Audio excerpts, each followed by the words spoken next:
when you think about how Allah subhanahu wa ta'ala decrees things to happen, look where I am right now. I left 2 funerals back in Sydney to attend a funeral to a brother who I never met, and inshallah I'll meet him in the hereafter. My brothers, subhanallah, kullu nafsin da'ikatul maut, thumma ilayna turja'un. Every soul shall taste death. Big, small, old, young, rich, poor, whatever. You look around, whatever section you look in the cemetery, and I encourage you, as the Prophet ﷺ told us, come visit the cemeteries. Because the cemetery is a place that humbles you, that brings you back to reality. That whatever stress you have outside in the world, whatever bills are coming in your mailbox, whatever headaches you have at work, the cemetery brings it all out and brings the truth into your life, which is where we're all going to end up. And whether you end up here or across the globe, and only Allah subhanahu wa ta'ala knows and deems it, you will still be in a grave. Therefore, my brothers, work for this day. This is the day we all should be working for. Not the day we get our compensation or superannuation or pay off our house or graduate. This is the day of graduation. Because my brothers, the reality is, each and every single one of us will be a name here. Read these names.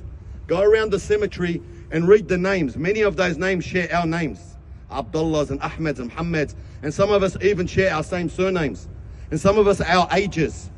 Why did Allah subhanahu wa ta'ala decree them to go then and for you to keep living? Because you have been favored by Allah subhanahu wa ta'ala and blessed to gain a higher status in the next world, inshallah. My brothers, the Prophet sallallahu alayhi wasallam said there was no harsher sight than the grave. The grave is a sight that the human cannot stomach, because every single one of us doesn't like to be constricted and tied up and put into a hole. But every single one of us will go into that hole. And what we saw from the outside looked like a square box. But from the inside, that grave is either a grave of paradise or a pit from the hellfire. And may Allah subhanahu wa ta'ala make it a grave of paradise for our brother. Amen. My brothers, look around you and look at the youngest child here and put this thought in your head. By the time that child gets to old age, every single one of us out hereafter would have begun.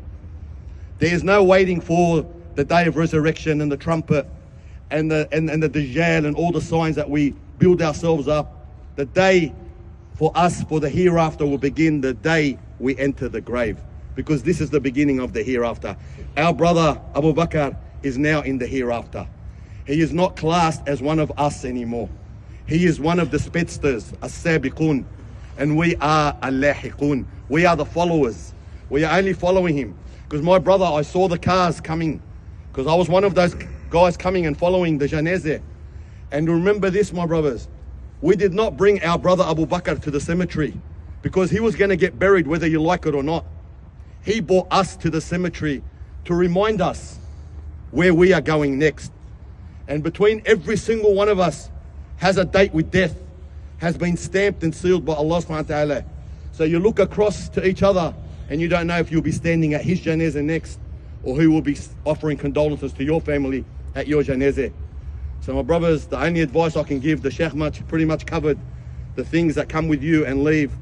And when the Prophet ﷺ said your deeds and your righteous actions, good or bad, good and bad will follow you to this grave. So be careful what you leave behind.